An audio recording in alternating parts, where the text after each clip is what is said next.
Story time audio ബുക്സിലേക്ക് എല്ലാവർക്കും സ്വാഗതം. ജോസി വാഗമറ്റം എഴുതിയ നോവൽ ചാവുകടൽ.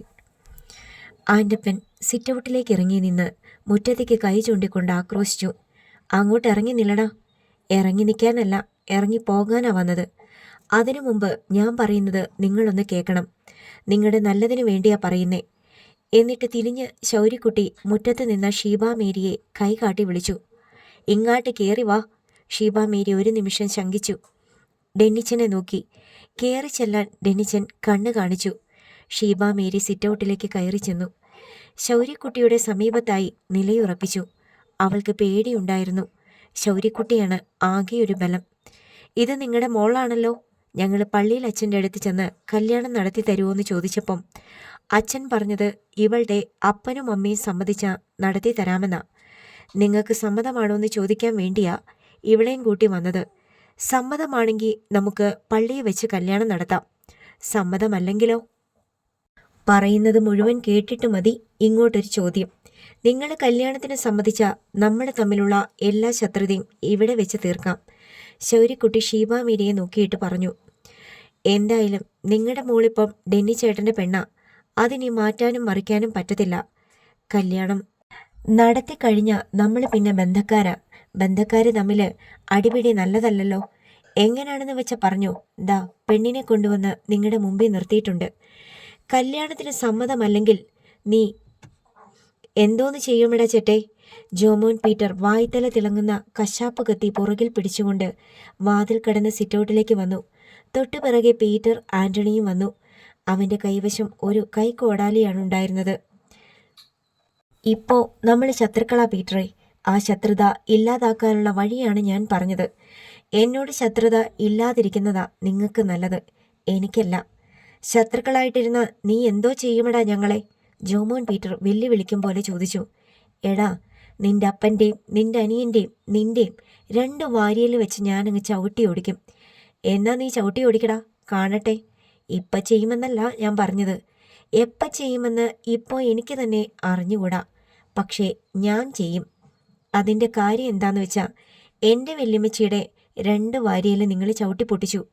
എടാ, നമ്മൾ ആണുങ്ങൾ തമ്മിലാണെങ്കിൽ അതിലൊരു അന്തസ്സുണ്ട്. 75 വയസ്സ് കഴിഞ്ഞ തള്ളേനെ നിലത്തിട്ട് ചവിട്ടുക എന്നൊക്കെ പറഞ്ഞാൽ നിന്നെയൊക്കെ ജീവനോടെ വെച്ചേക്കാൻ കൊള്ളാവോ? ചവിട്ടി ഓടിച്ചെങ്കിൽ കണക്കായിപ്പോയി. ഇനിയും ചിലപ്പം ചവിട്ടിയെന്നിരിക്കും. ജോമോൻ പീറ്റർ കശാപ്പ് കത്തിയുടെ പിടിയിൽ മുറുകെ പിടിച്ചുകൊണ്ട് പറഞ്ഞു. ഇനി നീ നിന്റെ ജീവിതത്തിൽ ചവിട്ടത്തില്ല ജോമോനെ. നിന്റെ തള്ളയുടെ നട്ടല് ചവിട്ടി ഓടിക്കാൻ അറിയാഞ്ഞിട്ടല്ല. ശൗര്യക്കുട്ടി പെണ്ണുങ്ങളുമായിട്ട് അടിപിടിക്കില്ല. അതൊക്കെ എനിക്ക് നാണക്കേടാ. അതുകൊണ്ടാ. അതിനു പകരമാ നിങ്ങളുടെ 3 പേരുടെയും 2 വാരിയൽ വീതം മതിയെന്ന് വെച്ചത്. എന്തിനാ 3 പേരുടെയും വാരിയൽ ചോദിക്കുന്നതെന്ന് വെച്ചാ 1 വെച്ചാ 3 എന്ന എൻ്റെ ഒരു കണക്ക്. നീ ഇങ്ങോട്ട് വാടാ ചവിട്ടി ഓടിക്കാൻ. പീറ്ററും വെല്ലുവിളിച്ചു. അങ്ങനൊന്നും വിളിച്ചാൽ വരത്തില്ല ശൗര്യക്കുട്ടി. ഞാൻ നിങ്ങളെ ശിക്ഷിക്കേണ്ട സമയം നിങ്ങളല്ല നിശ്ചയിക്കണത്, ഞാനാ.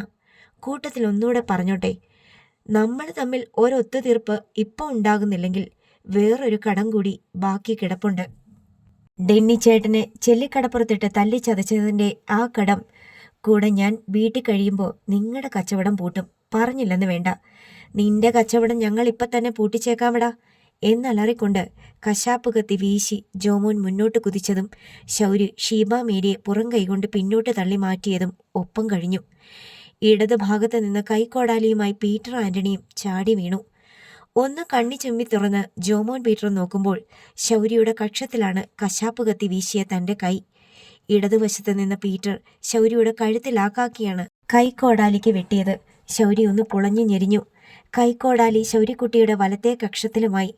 എടാ എന്നലറി വിളിച്ച് ഇടിക്കാൻ കൈയോങ്ങി വന്ന ആൻ്റപ്പൻ്റെ കൊഴുത്ത വയറിൽ പതിഞ്ഞ ചവിട്ടിയൂന്നലിൻ്റെ ഊക്ക് ആൻ്റപ്പൻ്റെ സകല ബാലൻസും തെറ്റിച്ച് സിറ്റൗട്ടിൻ്റെ ചുമരിൽ കൊണ്ടുപോയി ഇടിച്ചു നിർത്തി. ചുമരും വാതിലും ജനാലച്ചില്ലകളും വിറകൊണ്ടു. കൈക്കോടാലിയും കശാപ്പ് കത്തിയും ശൗര്യക്കുട്ടിയുടെ കയ്യിലായി. ഉളുക്കി തിരിഞ്ഞുപോയ കൈപ്പൊത്തി പിടിച്ച് പീറ്ററും ജോമോനും കോൺക്രീറ്റ് തൂണുകളിലേക്ക് ചാരി. എന്നാ ഞങ്ങൾ ഇറങ്ങുക. ഞാൻ പറഞ്ഞ കാര്യങ്ങളൊക്കെ നിങ്ങൾക്ക് മനസ്സിലായിരുന്നല്ലോ. നിങ്ങളുടെ തീരുമാനത്തിന് എന്തെങ്കിലും മാറ്റമുണ്ടെങ്കിൽ എൻ്റെ വീട്ടിൽ വന്ന് പറഞ്ഞാൽ മതി. ഇന്ന് രാത്രി 12 മണി വരെയുള്ളൂ കാലാവധി. സമയം കഴിഞ്ഞാൽ പിന്നെ ഒരപേക്ഷയും സ്വീകരിക്കത്തില്ല. ശൗര്യക്കുട്ടി തിരിഞ്ഞു. ഷീബ മേരിയോട് പറഞ്ഞു, പോകാം. അവൻ ഷീബ മേരിയും കൂട്ടി മുറ്റത്തേക്ക് ഇറങ്ങി. അവിടെ തിരിച്ചിട്ടിരുന്ന മഹീന്ദ്ര പിക്കപ്പിൽ 3 പേരും കയറി. ശൗര്യക്കുട്ടി അത് ഓടിച്ച് ചെല്ലിക്കടപ്പുറത്തേക്ക് പോയി. എമിലി ജാനറ്റിന്റെ മുടിയിൽ എണ്ണ പുരട്ടി ചീകി ജട നിവർത്തിക്കൊണ്ടിരിക്കുമ്പോഴാണ് പിക്കപ്പ് ഇരമ്പിക്കൊണ്ടുവന്ന് നിന്നത്. റോഡരികിൽ പിക്കപ്പ് നിന്നു. ശൗര്യക്കുട്ടി ഡ്രൈവിംഗ് സീറ്റിൽ നിന്ന് ചാടി ഇറങ്ങി. ഡെന്നിച്ചനും ഷീബ മേരിയും ഇറങ്ങി വന്നു. ശൗര്യക്കുട്ടി അവരുടെ ബാഗും സൂട്ട്കേഴ്സും എടുത്ത് തിണ്ണയിൽ വെച്ചു. അമ്മ, അവൻ എമിലിയെ വിളിച്ചു. എമിലിയും ജാനറ്റും എഴുന്നേറ്റ് നിന്ന് അവരുടെ വരവ് കണ്ടു. ഷീബ മേരിയും ഡെന്നിച്ചനും. അമ്മ, ഇവരെ വിളിച്ച് അകത്തോട്ട് കൊണ്ടുപോയാട്ട്. ഇനി ഇവരെങ്ങാട്ടും പോണില്ല, ഇവിടെ തന്നെയാ താമസം. എമിലി പിന്നെ ഒട്ടും അമാന്തിച്ചില്ല. ഷീബ മേരിയുടെ കൈ പിടിച്ച് വീട്ടിനുള്ളിലേക്ക് കൊണ്ടുപോയി. ജാനറ്റ് ആരാധനയോടെ ശൗര്യക്കുട്ടിയെ നോക്കി. ചേച്ചി വിഷമിക്കണ്ട, ചേച്ചിയും ഞാൻ ഇതുപോലൊരു വീട്ടിൽ കൊണ്ടുപോയി ഏൽപ്പിച്ചു കൊടുത്തോളാം, ശൗര്യക്കുട്ടി പറഞ്ഞു. ഞാനങ്ങനൊന്നും പറഞ്ഞില്ലല്ലോ. ജാനറ്റിന് നാണം വന്നു. പറയാതെ തന്നെ ചെയ്യുന്നാ പറഞ്ഞത്. ശൗര്യക്കുട്ടി ജാനറ്റിന്റെ തലയിൽ തട്ടി. അവൾ അവൻ്റെ നേർക്ക് പുഞ്ചിരി തൂകി. ഷീബ മേരിയെയും ഡെന്നിസിനെയും കാണാനും സംസാരിക്കാനും അയൽക്കാരി പെണ്ണുങ്ങൾ വന്നും പോയുമിരുന്നു. രാവിലെ കടലിൽ പണിക്ക് പോയ ഫ്രാങ്കോയും ഡാനിയലും അധികം വൈകാതെ തിരിച്ചു വരുന്നത് കണ്ടപ്പോഴേ ലീനാമ്മ ഊഹിച്ചു, ഇന്നും വള്ളം ഇറക്കിയിട്ടില്ല, കടലിൽ പണിയില്ല. വർഗീസ് ചേട്ടൻ പറഞ്ഞത് എന്നും കടലിൽ പോയിട്ട് പണിയില്ലാതെ പിടിച്ചു നിൽക്കാൻ പറ്റത്തില്ലെന്നാണ്. ഫ്രാങ്കോ പറഞ്ഞു. പണിയില്ലാണ്ട് എങ്ങനെ ജീവിക്കും? ലീനാമ്മ പരിതപിച്ചു. എന്താണ് രക്ഷപ്പെടാനൊരു മാർഗമെന്ന് ഫ്രാങ്കോയ്ക്കും അറിഞ്ഞുകൂടാ. മക്കൾ 1ഉം 2ഉമല്ല, 3 പേരാണ്. എല്ലാവരും സ്കൂളിൽ പോകുന്നുണ്ട്. കാലത്തിൻ്റെ തികവിൽ ഡാനിയലും ഒരു കല്യാണം കഴിക്കുകയുണ്ടായി. 2 കുഞ്ഞുങ്ങളും ജനിച്ചു. മൂത്ത കുട്ടി സ്കൂളിൽ പോകാൻ തുടങ്ങി. ഇളയവൾ നഴ്സറി പാട്ട് മൂളി നടക്കുന്നു. അടുത്ത കൊല്ലം അതിനെയും സ്കൂളിൽ ചേർക്കണം. കല്യാണം കഴിച്ചതാണ് താൻ ചെയ്ത ഏറ്റവും വലിയ അബദ്ധമെന്നാണ് ഡാനിയലിൻ്റെ മനസ്സിലിരിപ്പ്. എല്ലായ്പ്പോഴും തൻ്റെ കഴിവുകേടുകളെ കുറ്റം പറയുന്ന, എന്തു കൊടുത്താലും തൃപ്തിയില്ലാത്ത ഒരു ഭാര്യയും സദാ കരച്ചിലും ആവലാതികളുമുള്ള 2 കുഞ്ഞുങ്ങളുമാണ് കല്യാണം കഴിച്ചതുകൊണ്ട് നിർമ്മിതമായ ഉൽപ്പന്നങ്ങൾ. വേണ്ടായിരുന്നു എന്ന് ഡാനിയൽ കാണുന്നവരോടെല്ലാം പറയും. പഴയ ജീസസ് വള്ളം കടപ്പുറത്തിരുന്ന് ജീർണിക്കാൻ തുടങ്ങിയിട്ട് വർഷം 6 കഴിഞ്ഞു. വർഷങ്ങൾക്ക് മുമ്പ് കടൽക്ഷോഭത്തിൽപ്പെട്ട് സാരമായ കേടുപാടുകൾ സംഭവിച്ച വള്ളം പിന്നീട് പുതുക്കി പണിത് ഇറക്കാൻ കഴിഞ്ഞില്ല. കടലിൽ നഷ്ടപ്പെട്ടു പോയ എഞ്ചിനും വലയും വീണ്ടു കിട്ടിയതുമില്ല. ഇനി ജീസസ് വള്ളം കേടുപോക്കി കടലിൽ ഇറക്കാൻ കഴിയുമെന്ന വ്യാമോഹമൊന്നും ഫ്രാങ്കോയ്ക്കും ഡാനിയലിനുമില്ല. പുതിയൊരു വള്ളം വാങ്ങുന്നതാണ് അതിനേക്കാൾ ലാഭകരം. പക്ഷേ പുതിയ വള്ളത്തിന് ലക്ഷക്കണക്കിന് രൂപ വേണം. അതിനാവശ്യമായ വലകളും എഞ്ചിനുകളും വാങ്ങാൻ പിന്നെയും 10,000ങ്ങൾ ചെലവിടണം. ഫ്രാങ്കോയും ഡാനിയലും ആ മോഹം പണ്ടേ ഉപേക്ഷിച്ചു. കാവുങ്കൽ എന്ന വള്ളത്തിലെ മത്സ്യത്തൊഴിലാളികളായി കടലിൽ പോകാൻ തുടങ്ങിയിട്ട് 4-5 വർഷമായി. അന്നന്നത്തെ ചെലവ് കഴിഞ്ഞു പോകാനുള്ള വക പോലും കിട്ടുന്നില്ല. മിക്ക ദിവസങ്ങളിലും വള്ളം ഇറക്കാറില്ല. 4-5 ദിവസം തുടർച്ചയായി മീനില്ലാതെ കരയ്ക്ക് തിരിച്ചു വരുമ്പോഴേക്കും വള്ളമുടമയുടെ പോക്കറ്റും കീറും. മണ്ണെണ്ണയും ചെലവ് കാശും എല്ലാം കൂടി 5,000 രൂപയോളം വേണം ഓരോ ദിവസവും കാണാ പൊന്നു തേടി കടലിലേക്കുള്ള യാത്രയ്ക്ക്. കഴിഞ്ഞ വാരം 3 ദിവസം കടലിൽ പോയിട്ട് കറിക്കുള്ള മീൻ പോലും കിട്ടിയില്ല. കടൽ കരിഞ്ഞു കിടക്കുകയാണ്. പിന്നെ എന്നാ ചെയ്യും? ഫ്രാങ്കോ ഭാര്യയുടെ മുന്നിൽ കൈമലർത്തി. 100 കണക്കിന് വള്ളങ്ങളും ഫിഷിംഗ് ബോട്ടുകളും വന്ന് ദിവസവും കോരിക്കൊണ്ടിരിക്കുകയാണ്. എവിടുന്ന് മീൻ വരും? ഫാക്ടറിയൊന്നുമല്ലല്ലോ കടല്. വർഗീസ് ചേട്ടനോട് കുറച്ച് പൈസ കടം ചോദിച്ചുകൂടായിരുന്നോ? ഇവിടെ ഒന്നുമില്ലെന്ന്. 2 രൂപയ്ക്ക് കിട്ടണ അരി മാത്രം ഇരിപ്പുണ്ട്. അത് മതിയാ ഒരു കുടുംബം കഴിയാൻ? വർഗീസ് ചേട്ടന് അങ്ങോട്ട് പൈസ കൊടുക്കാൻ കിടക്കുകയാണ്. മൂപ്പര് ആരുടെ കയ്യിൽ നിന്ന് കടം വാങ്ങണമെന്ന് പറഞ്ഞ് നടക്കണ്. പണിയില്ലാണ്ട് പൈസ എവിടെ നിന്ന് കിട്ടാനാ? ചെല്ലിക്കടപ്പുറത്തെ വള്ളങ്ങളെല്ലാം തന്നെ പണിയില്ലാതെ ബുദ്ധിമുട്ടിലാണ്. മിക്കവാറും എല്ലാ കടപ്പുറങ്ങളിലും ഇത് തന്നെയാണ് അവസ്ഥ. എല്ലാവരും തന്നെ പഴയ കാലത്തിൻ്റെ സമൃദ്ധി അയവിറക്കി വെറുതെ ഇരിപ്പാണ്. കടലിൽ മീനില്ല എന്നാണ് പല്ലവി. കടലിൽ മീൻ ഇല്ലാത്തതല്ല, പഴയ കാലത്തേക്കാൾ 10 ഇരട്ടിയാണ് മത്സ്യബന്ധനത്തിലുള്ള വള്ളങ്ങളും ബോട്ടുകളും മറ്റ് മത്സ്യബന്ധന ഉപാധികളുമെന്ന് മിക്കവരും മറന്നുപോകുന്നു. കമ്പോളത്തിൽ മത്സ്യ ഉപഭോക്താക്കളുടെ എണ്ണവും 10 ഇരട്ടിയാണ്. മനുഷ്യൻ്റെ അത്യാർത്തിക്കും വർഷം തോറും ഇരട്ടിക്കുന്ന ഉപഭോഗത്തിനുമനുസരിച്ച് മീൻ ഉൽപ്പാദിപ്പിക്കാൻ കടലിനറിഞ്ഞുകൂടാ. സെമിത്തേരിയിലെ മഞ്ഞ പൂക്കൾ കൊഴിക്കുന്ന വാഗമരത്തിന്റെ ചുവട്ടിൽ ശൗര്യക്കുട്ടി കാലത്തിന്റെ കാണാപ്പുറങ്ങളിലേക്ക് കണ്ണുനട്ടു നിന്നു. അവന്റെ മനസ്സിന്റെ കണ്ണാടിയിൽ കൂടി നൂറുകണക്കിന് മായാദൃശ്യങ്ങൾ കടന്നുപോയി. കടപ്പുറത്തെ തൈത്തെങ്ങിൽ ചുവട്ടിലിരുന്ന് വലമാട്ടുന്ന ജെറമിച്ചായനെ അവൻ കണ്ടു. ജെറമിച്ചായൻ പറഞ്ഞു പഠിപ്പിച്ച കടൽ കഥകൾ വീണ്ടും അവൻ കേട്ടു. ജെറമിച്ചായനും അവനും തനിയെ ഒരു വള്ളത്തിൽ കയറി കടലിലേക്ക് പോയി. ജെറമിച്ചായൻ മരിക്കുമ്പോൾ താൻ ചെറിയ കുട്ടിയായിരുന്നുവെന്ന് അവൻ ഓർത്തു. ജെറമിച്ചായന് കല്ലറയില്ല, സ്വന്തമായി കുഴിമാടമില്ല. എങ്കിലും ജെറമിച്ചായനെ അടക്കിയ സ്ഥലം ശൗര്യയ്ക്ക് നല്ല നിശ്ചയമുണ്ട്. അവിടെ വീണ്ടും വീണ്ടും പലരെയും അടക്കിയിട്ടുണ്ടാകാം. പക്ഷേ ജലത്തിനടിയിൽ നിന്ന് പൊന്തി വരുന്ന ശരീരം പോലെ ജെറമിച്ചായൻ്റെ രൂപമാണ് ഏറ്റവും മീതെ. അവൻ ആ സ്മരണയ്ക്ക് മുന്നിൽ ശിരസ് നമിച്ചു. വീടിൻ്റെ കിഴക്കേ മുറ്റത്ത് നിന്ന് ചേച്ചിയെ എന്ന വിളി കേട്ട് ലീനാമ്മ അടുക്കള വാതിൽക്കൽ കൂടി തല നീട്ടി നോക്കി. ശൗര്യക്കുട്ടി. സൈമൺ തരകൻ കൊന്നുകളഞ്ഞെന്ന് ചെല്ലിക്കടപ്പുറത്തുകാർ ഒന്നടങ്കം വിശ്വസിച്ചിരുന്ന ശൗര്യക്കുട്ടി തിരിച്ചു വന്നപ്പോൾ തൻ്റെ ഒരു ബന്ധു ഉയർത്തെഴുന്നേറ്റതുപോലെ ആഹ്ലാദിച്ചവരിൽ ഒരാളായിരുന്നു ലീനാമ്മ. ഡെന്നിച്ചൻ്റെയും ഷീബാമേരിയുടെയും കല്യാണ നിശ്ചയ സൽക്കാരം ആഞ്ചലോസിൻ്റെ വീട്ടുമുറ്റത്ത് പന്തലിട്ട് നടത്തിയപ്പോൾ ലീനാമ്മയും അവിടെ പോയി ബിരിയാണി കഴിക്കുകയും ശൗര്യയെ കണ്ട് വിസ്മയം കൊള്ളുകയും ചെയ്തതാണ്. ഇപ്പോൾ ശൗര്യക്കുട്ടി തങ്ങളുടെ അടുക്കളപ്പുറത്ത്. ലീനാമ്മ ഇറങ്ങിച്ചെന്നു. ശൗര്യക്കുട്ടി തൂക്കി പിടിച്ചിരുന്ന ഒരു പ്ലാസ്റ്റിക് സഞ്ചി ലീനാമ്മയുടെ നേർക്ക് നീട്ടി. കറിക്കുള്ള മീന വാങ്ങിച്ചോ? ലീനാമ്മയുടെ കണ്ണ് നിറഞ്ഞുപോയി. അവൾ അവിടെ നിന്ന് ഫ്രാങ്കോയെയും ഡാനിയലിനെയും ഉറക്കെ വിളിച്ചു. എന്തോ അപകടം പിടഞ്ഞതാണെന്ന് കരുതി രണ്ടുപേരും അങ്ങോട്ട് വേഗം വന്നു. ദേ ശൗര്യക്കുട്ടി, ലീനാമ്മ അവരോട് എന്തെന്നില്ലാത്ത സന്തോഷത്തോടെ പറഞ്ഞു. ഞാനേ ഇവിടെ നിന്നാ തുടങ്ങിയത്, ഇനി രണ്ടാമത് തുടങ്ങുമ്പോഴും ഇവിടെ നിന്ന് തന്നെ ആയിക്കോട്ടെ. ശൗര്യക്കുട്ടി പറഞ്ഞതിൻ്റെ അർത്ഥം എന്താണെന്ന് ഫ്രാങ്കോയ്ക്കും ഡാനിയലിനും മനസ്സിലായില്ല. ജെറമിച്ചായൻ കടലിൽ ഇറങ്ങുന്നത് കാണാൻ ചെല്ലിക്കടപ്പുറത്തെ അപാലവൃന്ദം ജനങ്ങൾ കടപ്പുറത്ത് വന്നു കൂടിയിട്ടുണ്ടായിരുന്നു. കൊച്ചി പള്ളിപ്പുറത്തെ ബോട്ട് യാർഡിൽ നിന്ന് ലോറിയിലാണ് ജെറമിച്ചായനെ കൊണ്ടുവന്ന് ചെല്ലിക്കടപ്പുറത്ത് ഇറക്കിയത്. വള്ളത്തിൻ്റെ ഒരു വശത്തെ ഇംഗ്ലീഷിൽ ജെറമിയ എന്ന് എഴുതിയിരുന്നെങ്കിലും ജെറമിച്ചായൻ എന്ന മലയാള ലിപികൾക്കായിരുന്നു വലിപ്പവും ഭംഗിയും. ജെറമിച്ചായനെ ഫ്രാങ്കോയ്ക്കും ഡാനിയലിനും ഏൽപ്പിച്ചു കൊടുത്തിട്ട് ശൗര്യക്കുട്ടി പറഞ്ഞു, ഇത് നിങ്ങളുടെ അപ്പനാണ്, അങ്ങനെ കാണണം. ഫ്രാങ്കോയ്ക്കും ഡാനിയലിനും അത് വിശ്വസിക്കാൻ കഴിഞ്ഞില്ല. കടലിൻ്റെ വറുതിയിൽപ്പെട്ട് നട്ടം തിരിയുകയായിരുന്നു രണ്ടുപേരും. വള്ളമില്ല, വലയില്ല, പണിയില്ല, പൈസയില്ല. ഒരു മതിലിന് നേരെ ചെന്ന് ഇടിച്ചു നിന്നു പോയ പോലെയുള്ള അവസ്ഥ. ശൗര്യക്കുട്ടി ഇന്നലെ അവരുടെ വീട്ടിൽ ചെന്നപ്പോൾ ഫ്രാങ്കോയും ഡാനിയലും അവരുടെ പ്രാരാബ്ദങ്ങളുടെ കെട്ടഴിച്ച് അവനെ കാട്ടി. നിനക്ക് പറ്റുമെങ്കിൽ എവിടെയെങ്കിലും ഒരു പണി ശരിയാക്കി താ ശൗര്യക്കുട്ടിയെ എന്ന് ഫ്രാങ്കോ യാചിച്ചു. ലീനാമ്മ ശൗര്യക്കുട്ടിക്ക് കട്ടൻ ചായ ഇട്ടുകൊടുത്തു. എനിക്കിത് മാത്രം പോരാ, ചോറും തരണം, ശൗര്യക്കുട്ടി ലീനാമ്മയോട് പറഞ്ഞു. ശൗര്യ കൊണ്ടുവന്ന് തന്ന അറയ്ക്ക ലീനാമ്മ കറി വെച്ചു. 11:30 മണിക്ക് ശൗര്യക്കുട്ടി ലീനാമ്മ വിളമ്പിക്കൊടുത്ത ചോറ് മീൻകറിയും കൂട്ടി കഴിച്ചു. അതിനുശേഷം അവൻ ഫ്രാങ്കോയോടും ഡാനിയലിനോട് പറഞ്ഞു, നിങ്ങളുടെ ബുദ്ധിമുട്ടൊക്കെ നിങ്ങൾ പറയാതെ തന്നെ ഞാൻ അറിഞ്ഞതാ. ഞാൻ നിങ്ങൾക്ക് പണി ശരിയാക്കി തരാം, കടലിൽ പണി തന്നെ തരാം. ഫ്രാങ്കോയ്ക്കും ഡാനിയലിനും ഇതിൽ പരമൊരു സന്തോഷമില്ല. എന്നാൽ ഇന്ന് രാവിലെ ലോറിയിൽ ജെറമിച്ചായനെ കൊണ്ടുവന്നിറക്കിയിട്ട് ഇത് നിങ്ങളുടെ വള്ളമാണെന്ന് ശൗര്യക്കുട്ടി പറഞ്ഞ ആ നിമിഷം മുതൽ അത് കടലിലേക്ക് ഇറങ്ങുന്ന ഈ നിമിഷം വരെയും ഫ്രാങ്കോയ്ക്കും ഡാനിയലിനും അത് വിശ്വസിക്കാൻ കഴിഞ്ഞിട്ടില്ല.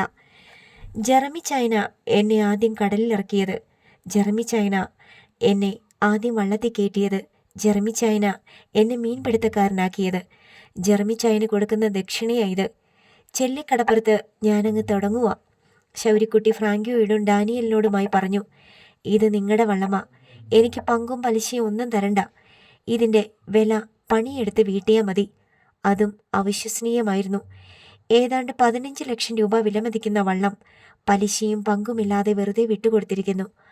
ആ വള്ളത്തിൽ കയറി കടലിൽ പോയി മീൻ പിടിച്ച് കിട്ടുന്ന പൈസ കുറേശ്ശെ അടച്ച് വീട്ടിയാൽ മതി. ജെറമിച്ചായൻ അരോഗദൃഢഗാത്രനായ ഒരു യുവാവിനെ പോലെ കടലിലേക്കിറങ്ങിയപ്പോൾ കരയ്ക്ക് നോക്കി നിന്നവർ കരഘോഷം മുഴക്കി.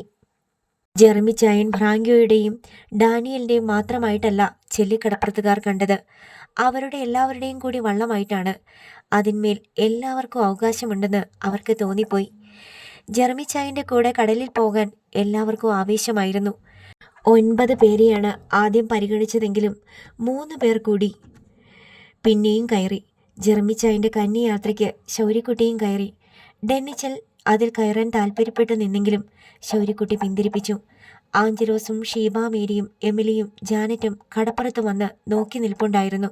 ജെറമിച്ചായൻ തിരകളെ മുറിച്ച് ആഴക്കടലിലേക്ക് നീങ്ങിക്കൊണ്ടിരുന്നു.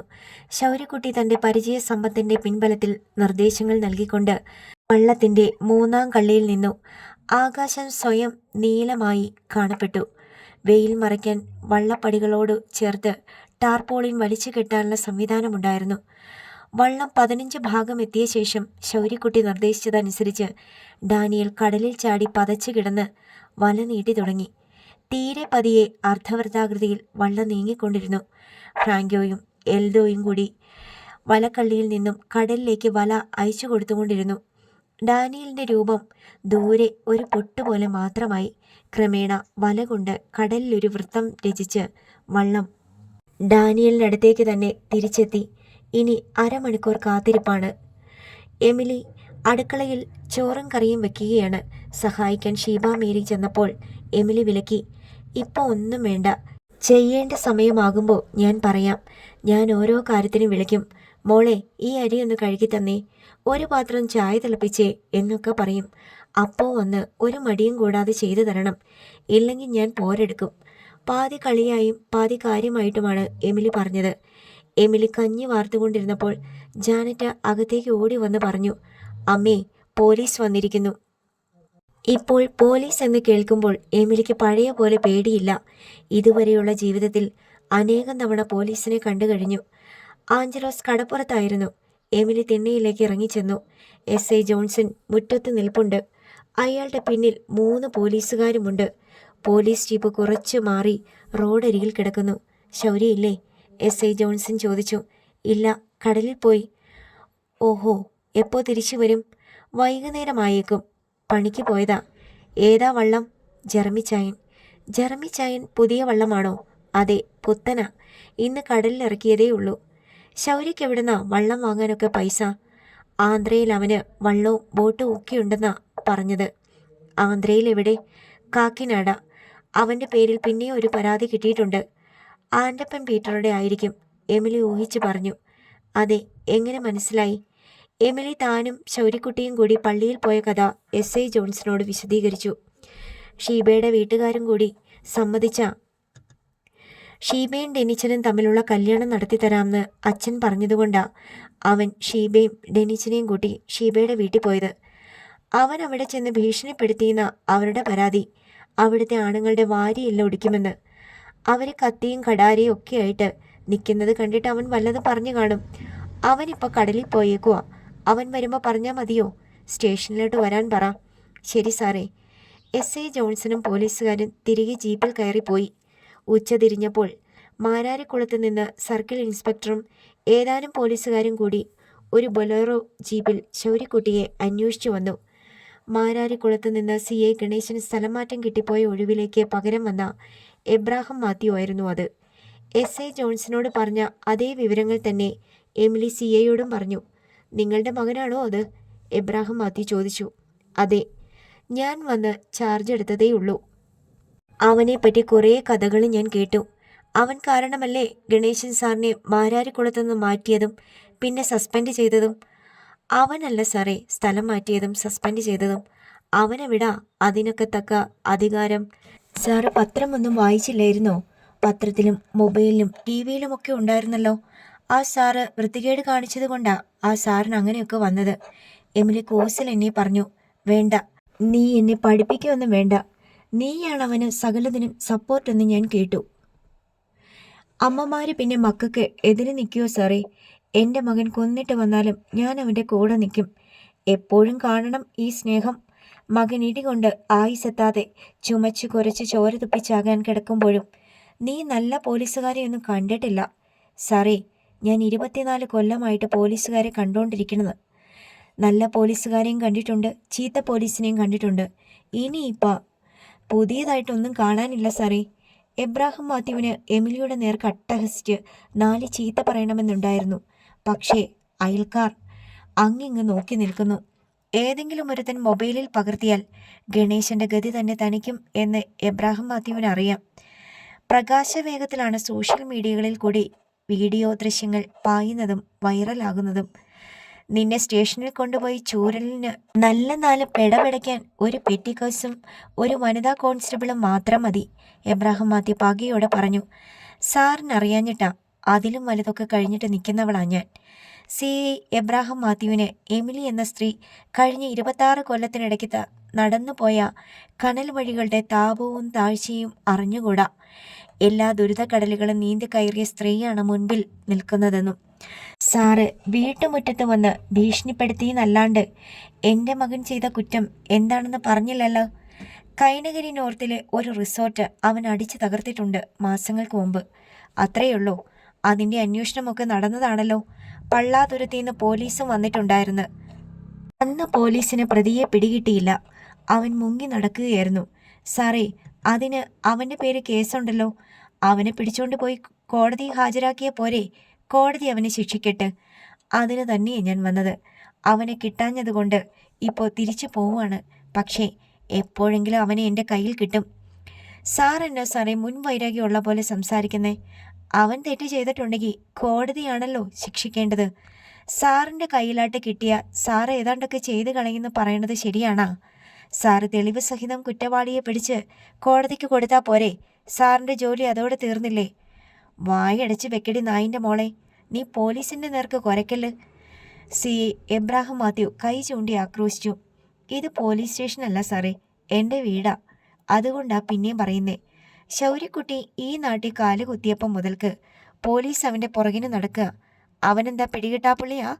അവൻ കഴിഞ്ഞ 10 കൊല്ലം എവിടായിരുന്നെന്ന് ഒരു പോലീസും ചോദിച്ചില്ലല്ലോ. അവനെ കാണാണ്ടായപ്പം ഞാൻ തന്ന പരാതിയൊക്കെ ഇപ്പോഴും കാണുമല്ലോ സാറിൻ്റെ പോലീസ് സ്റ്റേഷനിൽ. അവനെ ആരാ കൊല്ലാൻ കൊണ്ടുപോയത്? അവൻ എങ്ങനെയാണ് രക്ഷപ്പെട്ടത്? ഇതൊന്നും ഒരു പോലീസും ചോദിച്ചില്ലല്ലോ. അവനിവിടെ വന്ന ശേഷം എത്ര തവണ പോലീസ് ഇവിടെ വന്നു? ഇതാർക്ക് വേണ്ടിയാ സാറേ? നാടിനെ രക്ഷിക്കാൻ വേണ്ടിയാണോ? അവനെ പിടിച്ച നാട്ടിലെ എല്ലാ പ്രശ്നങ്ങളും തീരുമോ? അതോ സർക്കാരിൻ്റെ ഉത്തരവുണ്ടോ അവനെ പിടിച്ചു കൊടുത്ത 10 ലക്ഷം രൂപ തന്നേക്കാന്ന്? ഒരു സൈമൺ മുതലാളിക്ക് വേണ്ടിയും ഒരു ആൻഡപ്പൻ പീറ്റർക്ക് വേണ്ടിയും അല്ലേ സാറേ പോലീസ് ഇക്കണ്ട കളിയെല്ലാം കളിക്കണത്? എമിലിയുടെ ഉള്ളിൽ കിടന്ന് പൊളഞ്ഞ അമർഷം മുഴുവൻ പുറത്തേക്ക് വാക്കുകളായി പൊട്ടിത്തെറിച്ചു. CI എബ്രാഹിം മാത്യു നോക്കിയപ്പോൾ 4 ചുറ്റും ആൾക്കൂട്ടം പിന്നെയും പിന്നെയും പെരുകുന്നു. എമിലിയുടെ ചോദ്യങ്ങൾക്ക് നേർക്ക് അവജ്ഞയോടെ ഒരു നോട്ടം നോക്കിയിട്ട് CI എബ്രാഹിം മാത്യു ബൊലീറോ ജീപ്പിനടുത്തേക്ക് നീങ്ങി. പുറകെ പോലീസുകാരൻ ചെന്നു. പോലീസ് ജീപ്പ് നേരെ കടപ്പുറത്തേക്ക് പോയി. തിരിച്ചു വരുന്ന വഴിക്ക് തന്നെ പോയി. ജെറമി ചായൻ അവസാനത്തെ കോരും വലിച്ചു കയറ്റുകയാണ്. വിഞ്ച് ഉള്ള വള്ളമായതിനാൽ അല്ല, കൈക്ക് വലിച്ചു കയറ്റണ്ട. കപ്പിയും കയറും മോട്ടോറുമുണ്ട് വല വലിച്ചു കയറ്റാൻ. അണിയത്ത് നിന്ന് നിർദ്ദേശം കൊടുക്കുകയാണ് ശൗര്യക്കുട്ടി. എൽദോയും ജെക്കോയും ചേർന്ന് പൊന്തും വലയും 2ഉം 3ഉം കള്ളികളിലേക്ക് തിടുക്കത്തിൽ മാടിയിട്ടുകൊണ്ടിരുന്നു.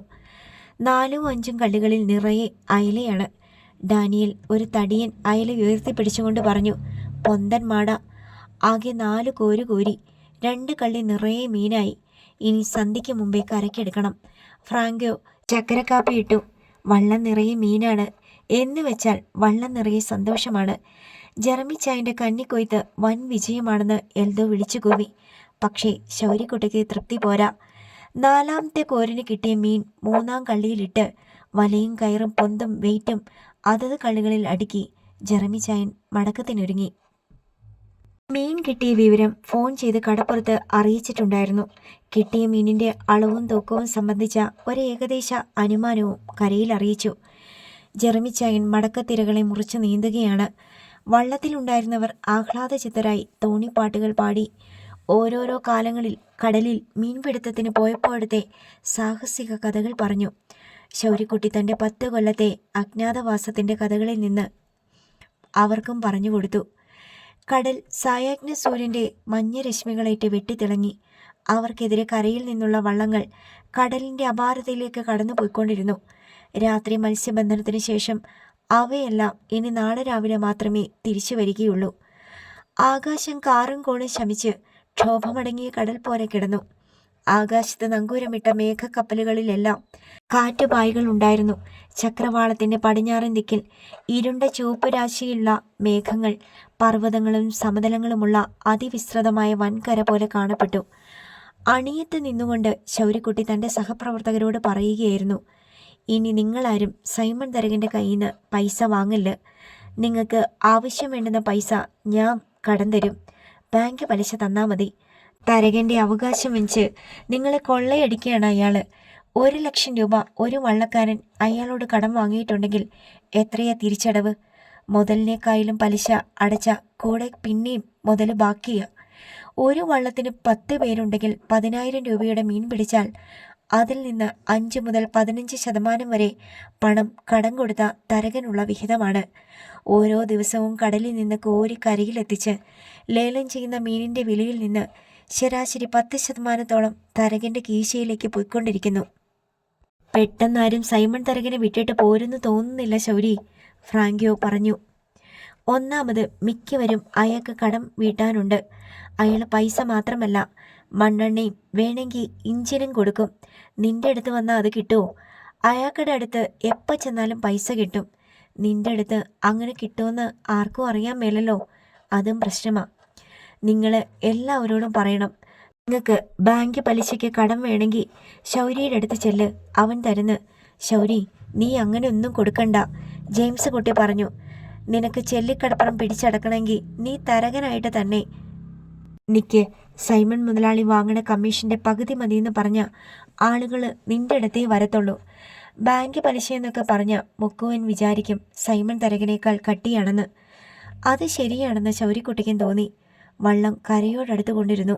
മേഘാവശിഷ്ടം പോലെ ദൂരെ കണ്ട കര തെളിഞ്ഞു തെളിഞ്ഞു വന്നു. പച്ചയെടുത്ത് മഞ്ഞ അരഞ്ഞാണമിട്ട കര അരയൊപ്പം വെള്ളത്തിൽ കടലിലിറങ്ങി നിൽപ്പാണ്. ജെറമിച്ചൈൻ അസ്തമയത്തിന് മുമ്പേ ചെല്ലിക്കടപ്പുറത്ത് ചെന്നണഞ്ഞു. നെഞ്ചിനൊപ്പം വെള്ളത്തിൽ വള്ളം നിർത്തിയ ശേഷം പണിക്കാർ വെള്ളത്തിലേക്ക് ഇറങ്ങി.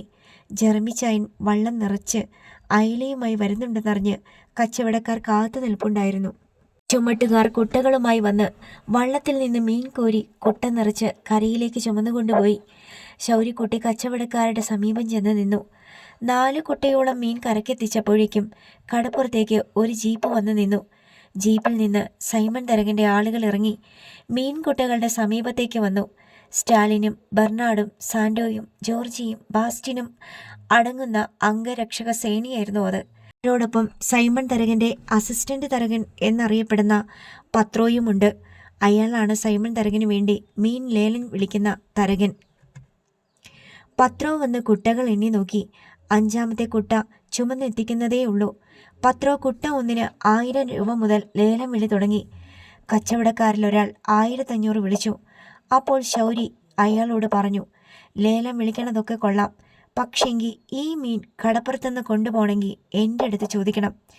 ഞങ്ങൾ മീനെടുത്താൽ എന്താ കുഴപ്പം? ലേലം വിളിച്ചാണല്ലോ മീൻ എടുക്കണത്.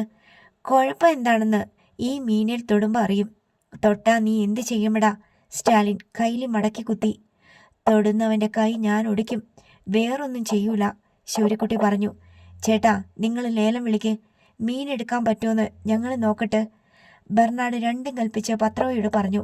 പത്രോ ലേലത്തുക 2000 വിളി തുടങ്ങി.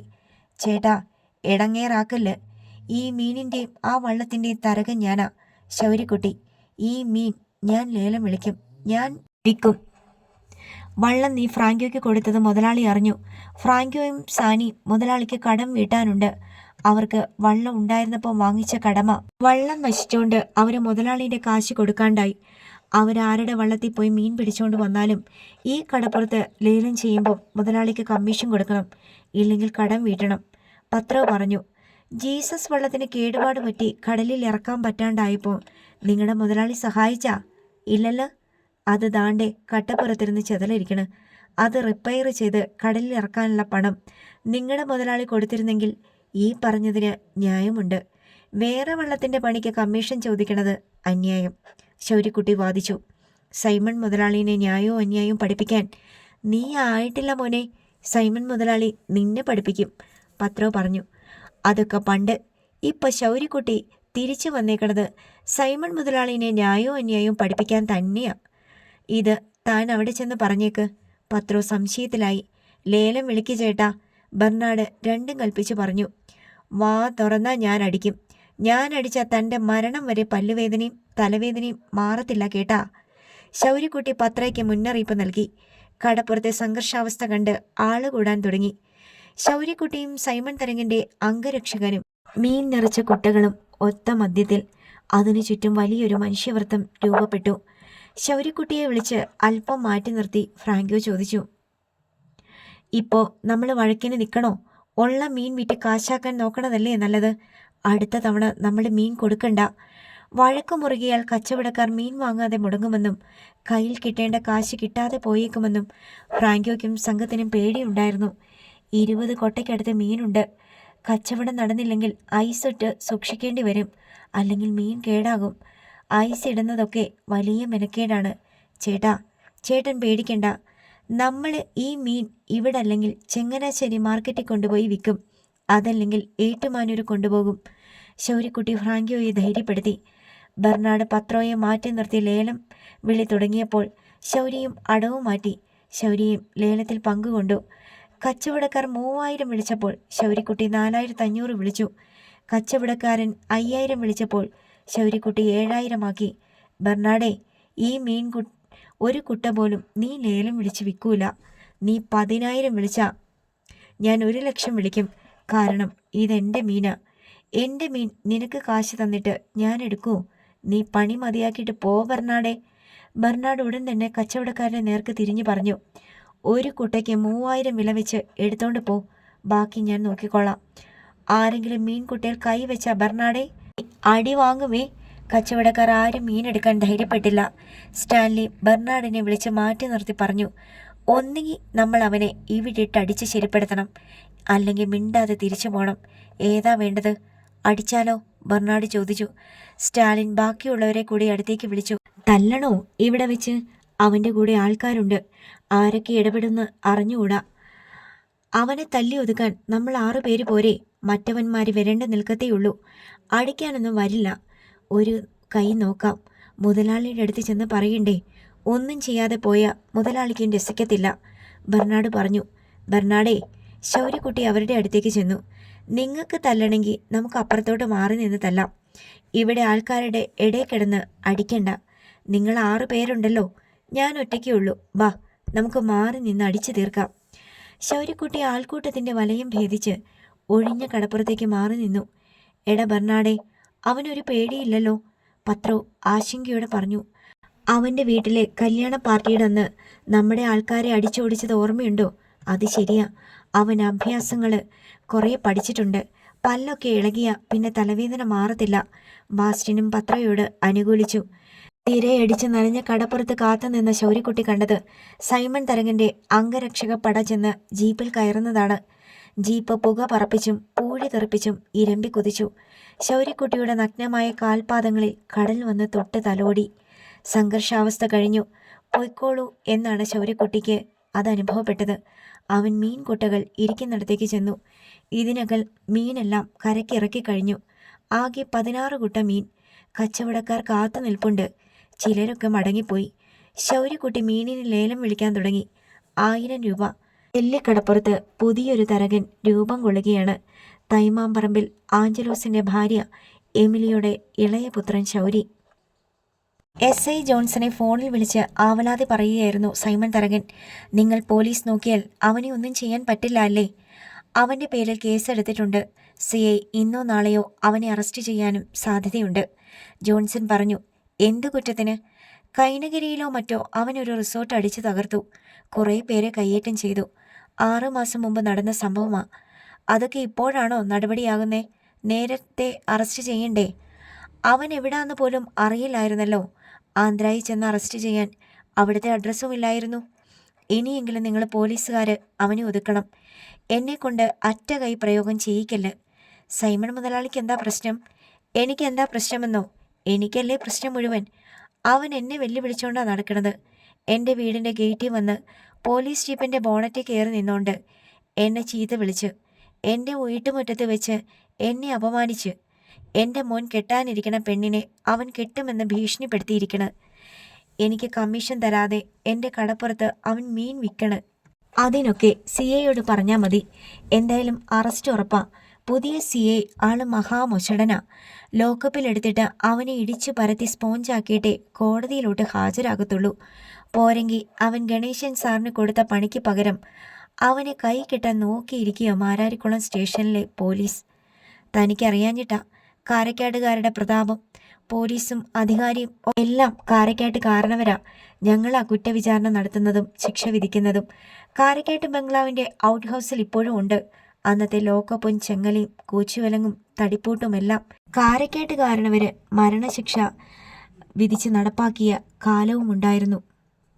എനിക്കൊരു കോള് വരുന്നു മുതലാളി, ഞാൻ പിന്നെ വിളിക്കാം. ജോൺസൺ ഒഴികഴിവ് പറഞ്ഞ് ഫോൺ വെച്ചു. അടുത്ത നിമിഷം കോൾ വരികയും ചെയ്തു. ജോൺസൺ റിസീവർ എടുത്ത് ചെവിയോട് ചേർത്തു. സർ, ആ ശൗരി കാണാൻ വന്നിട്ടുണ്ട്. കയറ്റി വിടണോ? ഹെഡ് കോൺസ്റ്റബിൾ ബിജികുമാർ ആയിരുന്നു ലൈനിൽ. ആ, കയറ്റി വിട്. അയാൾ അതൃപ്തിയോടെ റിസീവർ വെച്ചു. മുഷ്ടി യുദ്ധത്തിൽ തന്നെ എതിരിട്ട് തോൽപ്പിച്ച തൻ്റെ അധികാരഗർവിനെ പിച്ചു ചീന്തിയ ഒരുവനെ വീണ്ടും അഭിമുഖീകരിക്കുന്നതിലുള്ള ഈർഷ്യ ജോൺസന്റെ മുഖത്ത് പ്രകടമായി. ഒരു കോൺസ്റ്റബിൾ ശൗര്യക്കുട്ടിയെ കൂട്ടിക്കൊണ്ടുവന്ന് ജോൺസന്റെ മുന്നിൽ നിർത്തി. ആ, താൻ പോ, ജോൺസൺ കോൺസ്റ്റബിളിനോട് പറഞ്ഞു. കോൺസ്റ്റബിൾ പോയി. സാറ് വീട്ടിൽ വന്ന് അന്വേഷിച്ചു എന്ന് പറഞ്ഞു. ഞാൻ കടലിൽ പണിക്ക് പോയിരിക്കുമായിരുന്നു സാറേ. അന്വേഷിച്ചത് വേറൊന്നിനുമല്ല, തൻ്റെ പേരിൽ പരാതി കിട്ടിയിട്ടുണ്ട്. അതും അറിഞ്ഞു. ഞാൻ ആൻ്റപ്പൻ പീറ്ററിൻ്റെ വീട്ടിൽ കയറി ഭീഷണിപ്പെടുത്തിയെന്നല്ലേ? ആ, അത് തന്നെ. വല്ല തരത്തിലും ശത്രുത ഒഴിവാകുന്നെങ്കിൽ ഒഴിവായിക്കോട്ടെ എന്ന് കരുതി ചെയ്തതാ സാറേ. അവരുടെ വാരിയല്ല ചവിട്ടി ഓടിക്കുമെന്ന് താൻ പറഞ്ഞോ? പറഞ്ഞതല്ലേ ഉള്ളൂ സാറേ, ചെയ്തില്ലല്ലോ. താൻ വെറുതെ ഭീഷണിപ്പെടുത്തിയതാണോ? അല്ല സാറേ, ചെയ്യുമെന്ന് പറഞ്ഞാൽ ചെയ്യും സാറേ. അങ്ങനെ ചെയ്താ അത് മതി താനൊരു 6 കൊല്ലം ജയിലിൽ കിടക്കാൻ. അത് ചുമ്മാ. എൻ്റെ വല്യമ്മച്ചിയുടെ വാരിയിലെ 2 എണ്ണം അവന്മാർ ചവിട്ടി ഓടിച്ചു. അവർക്കെതിരെ കേസുണ്ടോ? അവരെ അറസ്റ്റ് ചെയ്തോ? അവർക്ക് 6 കൊല്ലം ജയിൽ ശിക്ഷ കിട്ടുമോ? ഇല്ലല്ലോ. അത്രയൊക്കെ എനിക്കും കിട്ടത്തുള്ളൂ സാറേ. SI ജോൺസൺ നീരസത്തോടെ ശൗര്യക്കുട്ടിയെ തന്നെ ഉറ്റുനോക്കി. സാറേ, തല്ലിയ വടി പിടിച്ചു വാങ്ങി കിട്ടിയ അടി പലിശ സഹിതം തിരിച്ചു കൊടുക്കണം എന്നാ എൻ്റെ മനസ്സിലിരിപ്പ്. അതിലിപ്പോൾ ന്യായവും നീതിയും ഒന്നും ഞാൻ നോക്കണില്ല സാറേ. അതിപ്പം ജനിപ്പിച്ച തന്തയായാലും ശരി, ചേട്ടൻ്റെ ഭാര്യയുടെ അപ്പനായാലും ശരി, പോലീസായാലും ശരി. നിന്റെ മനസ്സിലിരിപ്പൊന്നും നടക്കില്ല ശൗരി. ഈ നാട്ടിൽ പോലീസും കോടതിയുമുണ്ട്. ഉണ്ടായിക്കോട്ടെ സാറേ. എന്നെ ആരും കൊന്നുകളഞ്ഞില്ലെങ്കിൽ ഞാൻ നടത്തും. നീ അനുഭവിക്കും. നീ ഒറ്റയാണെന്ന് നീ കരുതിക്കോ. നിനക്കെതിരെ നല്ല ഒന്നാന്തരം താപ്പാനകളുണ്ട്. ശൗരി മുന്നോട്ട് കുനിഞ്ഞ മേശമ്മയിൽ 2 കൈയും ഊന്നിക്കൊണ്ട് ശബ്ദം താഴ്ത്തി പറഞ്ഞു. ഞാൻ ഒറ്റയല്ല സാറേ, എൻ്റെ പുറകിലുമുണ്ട് നല്ല ഒന്നാന്തര കുട്ടിക്കൊമ്പന്മാർ. ജോൺസൺ അവൻ്റെ കണ്ണുകളിലേക്ക് സൂക്ഷിച്ചു നോക്കി. നിർഭയമാണ് അവ രണ്ടും. ക്രൗര്യമാണ് അവയിൽ നിന്നും മിന്നുന്നത്. ഇപ്പം ഞാൻ ലോക്കപ്പിൽ കയറണോ അതോ എനിക്ക് തിരിച്ചു പോകാൻ പറ്റുമോ? ഇവിടെ നിനക്ക് സ്വന്തം ജാമ്യത്തിൽ പോകാം. പരാതി അത്രയ്ക്കേ ഉള്ളൂ. പക്ഷേ നീ മാരാരിക്കുളം സ്റ്റേഷനിൽ ചെല്ലുമ്പോൾ മൂക്കുകൊണ്ട് ക്ഷ വരയ്ക്കും. എബ്രാഹിം മാത്യു CA, നിന്നെ പൂട്ടാനുള്ള ഒഫൻസൊക്കെ അവിടെ ഉണ്ട്. വളരെ ഉപകാരം സാറേ. ഞാൻ എവിടാന്ന് വെച്ചാൽ ഒപ്പിട്ടിട്ട് പോയിക്കോട്ടെ. ആ, പോ. ജോൺസൺ ദേഷ്യം അമർത്തി പിടിച്ചു പറഞ്ഞു. സാറേ, ഞാൻ മുമ്പൊരു കാര്യം പറഞ്ഞത് സാറ് മറക്കല്ല്. നമ്മൾ തമ്മിൽ വഴക്ക് വേണ്ട. സാറിന് ഞാൻ എന്ത് സഹായം വേണമെങ്കിലും ചെയ്യും. എന്നെ ഉപദ്രവിക്കരുത്. വേറൊന്നും വേണ്ട. ശൗര്യക്കുട്ടി ജോൺസന്റെ മുറിയിൽ നിന്ന് ഇറങ്ങി. അടുത്ത ഭാഗം നാളെ.